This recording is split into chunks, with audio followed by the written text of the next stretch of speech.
Craig Vinyl community, good afternoon. It's a beautiful Saturday afternoon here in Brisbane, as they say, Brisbane, Australia, where I'm from. Now I'm out in Toowoomba, 2 hours west. Highfields. And my beautiful wife, Viki. Cheers. Cheers. Hi, Welcome. everyone. Some of you have seen Viki in a previous video of mine, and Viki is here because my last video I asked you to to thank you first of all for joining me. 116 subscribers, that's awesome. So to thank everyone, my last video I asked you to send in some questions. I thought it would be a good opportunity to get to know me more, and thank you so much. I've got a bunch of questions here. You know who you are, and I've got my beautiful wife Viki to read them out to me. Thank you, darling. Oh, I'm the question asker. Okay. I haven't seen these yet, so here we go. I hope they're nice. Big surprise.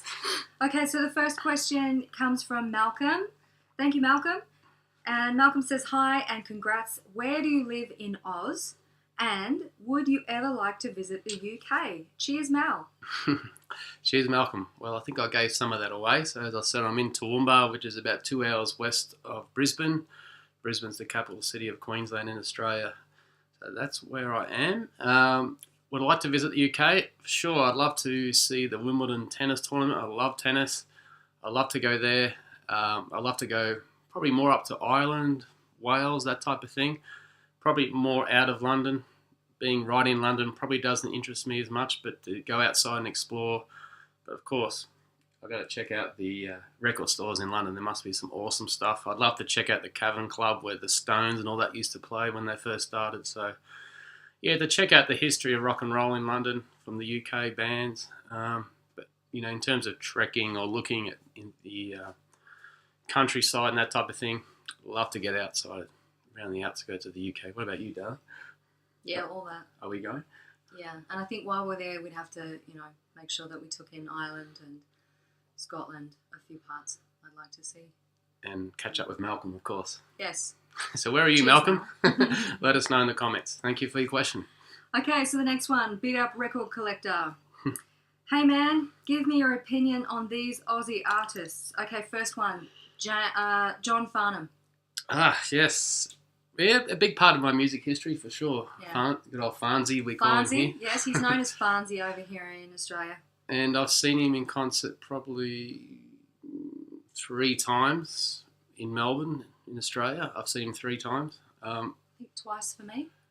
And once was not an actual John Farnham concert. It was Jesus Christ Superstar Spectacular with Kate Sobrano and John English and a few other people you probably don't know. And that was pretty awesome. Yeah, he's an amazing singer. He's probably about 65 now or something like that. He's retired about 5 times, 6 times, and then, next thing you know, he's doing another tour around Australia again. I've pretty much got his records from sort of 86 to 92. There's probably about 4 or 5 of those. His voice is incredible. Did he win Australian of the Year? I think maybe he did. I think he has won Australian of the Year. I have no idea which year. But he is very well and very much loved in Australia. And he's a nice guy. He comes across as a really nice guy. And he still can sing. He's got a great voice. Undoubtedly. All right, we'll move on. Who else Next is there? one, James Rain. Yes, I've seen James in concert as well, in Melbourne as well. Lead singer of Australian Crawl, probably more well known for that. He's still touring now. He toured about 20 minutes from where we lived. He did a concert there recently. Where did you go? He's fantastic on the acoustic guitar. But in terms of exploring his discography, which album should you buy? There's Australian Crawl. It's called Crawl Files on LP. It's a summary of their best hits of Australian Crawl. He's the lead singer. And apart from that,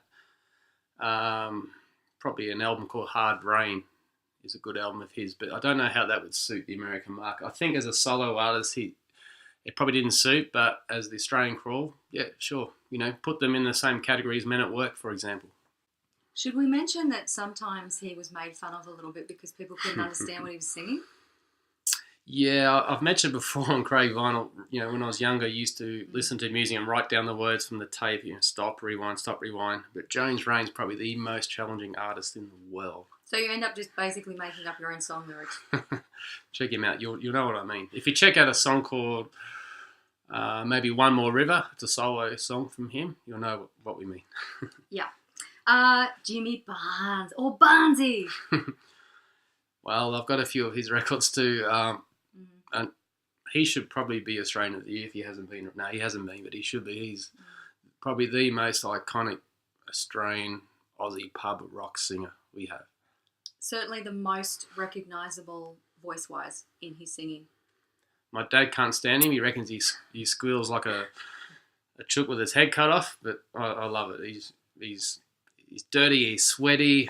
He's the lead singer of Cold Chisel. I've got a few of their albums too, so to check out Barnesy, check out Freight Train Heart or Cold Chisel. Can't go wrong. You will not go wrong. Yeah.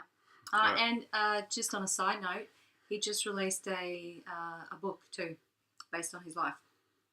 So if you're a reader out there and you like the music, you may like the story behind the music. There you go. Okay, also, these Aussie bands, this is still Beat Up Record Collector. The Angels. Doc Neeson, The Angels. Can we swear on here? Am I ever going to see your face again? No way, get fuck off. We just swore. I can beat that. If I haven't already, apologies. That's the Australian public's inserted lyric into that song. So again, another band that typifies Aussie pub rock in the 70s and 80s. Just lots of beer, sweat, ear-piercing loud sound, guys jumping off stages. Just Aussie rock. What else can I say? All right, let's move on. Icehouse. Icehouse, a little bit more mellow compared to what we just talked about. I've got Man of Colours. It's a 1987 album. It's got My Obsession, Man of Colours, of course. What else is on there? No idea. Wasn't really into Icehouse myself. They started off as a band called Flowers, and their records probably go for $15, $20 Aussie Canadian. Still valuing quite well. Man of Colours to me was the album of Icehouse in 87, 88 that I have a lot of good memories with. So, what's a standout song on that? Was it True? No, not True Blue. Something about Electric Blue. That's right, Electric Blue. That was good. Real poppy song, big #1 hit here in Australia. I actually had a 45 vinyl. I had it in blue colour. I think I've still got it there somewhere. So that was a big poppy hit. But Man of Colours, a ballady sort of song, was probably something that people in general across the world, not just Australia, probably would like the song more than anything else, I think. So if you want to check out Man of Colours. I remember dancing to Electric Blue at a high school dance. It's very hard to dance to. You kind of just do the sway thing. It's not a dance song. It's just no, it's not. It's an upbeat song, but it's kind of a song you don't know what to do with, but it still sounds You just kind of sing the chorus. That's all you do. Okay, Midnight Oil. Gregory Short, how are you? I see recently you found interest in 10 to 1 Midnight Oil and loved it. Yes. Before that, you got Red Sails and the Sunset. After that, you've got Diesel and Dust. So if you're going to pick one album to check out Midnight Oil, it would be Diesel and Dust. Again, 1987, 1988 album release in Australia. Probably had about 5 massive hit singles in Australia. Just phenomenal. I mean, Peter Garrett, honey, can you dance like Peter Garrett? Do you want to? I was going to say something about I don't have a disorder, but no. Yes, anyone can. You just have to let loose.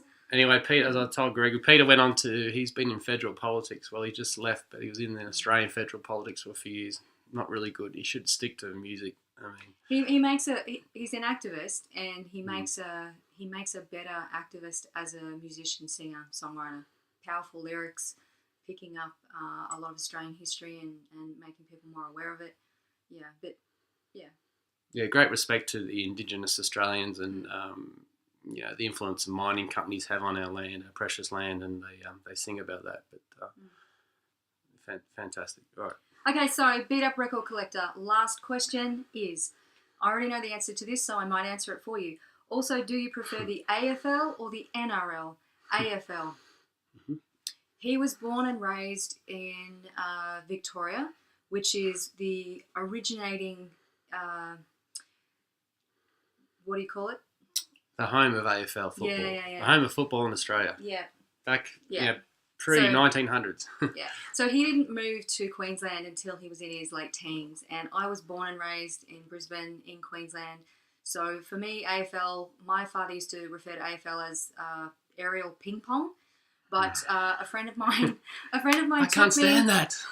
Yeah, well, get over it. So a friend of mine took me many years ago, probably about 16 years ago, to Melbourne to an AFL game, and that was the first time I ever saw a live AFL game, and it was so fast paced, and it was just thrilling to watch the athleticism and the speed at which the ball just kind of moved around the whole thing. So I quite liked it from then, but it wasn't until Craig and I got together several years ago, it was like, AFL is now my life. Can you imagine? Some of you guys might relate to this, trying to explain the rules to your missus of football or NFL, whatever it is you do. Have never watched it before. Let's move on to the next question. I'm very adept at knowing the rules now. Okay, so Brad. Hey Craig, what turntable do you use? Thanks, Brad. This is Brad from Tech Webcast. I just did a podcast today with Brad, so thanks, Brad. I'll do another video shortly on that and tag you there, and I'll tell you guys about that shortly. That's really big news for the vinyl community, so I can't wait. Turntable, I did chat to Brad about this. As most of you know, we still don't have one yet. I think our goal is for Christmas we'll share and indulge and buy each other or buy one turntable that we can both use and enjoy. So we're just really gunning for that. I just cannot wait for it. You know, been collecting records all year, a lot of records, and this will just be the icing on the cake, I think. But really, we're collecting records and we can't even play them. But there's a few of us out there, I'm sure, probably like me. Just the record collectors out there just want to collect it just to be a collector, but not actually play them. So, but I do want to play them. I promise.